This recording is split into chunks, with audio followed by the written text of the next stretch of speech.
Hair transplant సర్జరీలో నాకు ఒక 3 settings చేయించుకోవాలని ఉంది సార్ అని ఒక క్వశ్చన్ అడిగారు. వాస్తవానికి 3 సెట్టింగ్స్ చేసుకోగలుగుతామా, లేకపోతే 4 చేసుకోగలుగుతామా, లేకపోతే 2 అవుతాయా, అసలు ఒకటే అవుతుందా అనేది ఈ ఫ్యాక్టర్స్ మెయిన్గా మీకున్న డోనార్ హెయిర్ మీద డిపెండ్ అవుతుంది. సో ఇందులో ముఖ్యంగా మీకు ఎప్పుడైతే ఈ బ్యాక్ సైడ్ స్కాల్ప్లో ఉన్న హెయిర్ డోనార్ సైట్ ఎంత ఉంది అనేది అది చూసి డిపెండ్ అవుతుంది. మీరు 1 సెట్టింగ్ చేసుకోగలుగుతారా, 2 చేయించుకోగలుగుతారా, లేకపోతే 3 అనేది.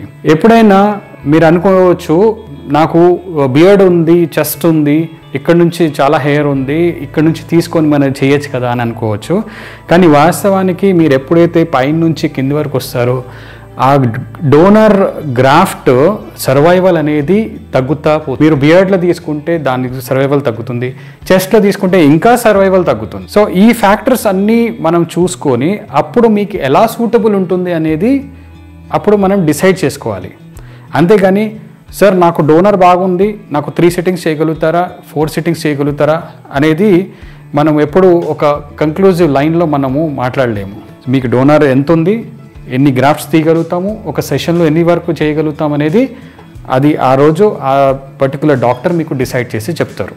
ఓకే, దీని గురించి ఏమన్నా మీకు క్వశ్చన్స్ ఉంటే మీరు కామెంట్ బాక్స్లో పెట్టండి, నేను డెఫినెట్గా ఆన్సర్ చేయడానికి ప్రయత్నిస్తాను. Thank you.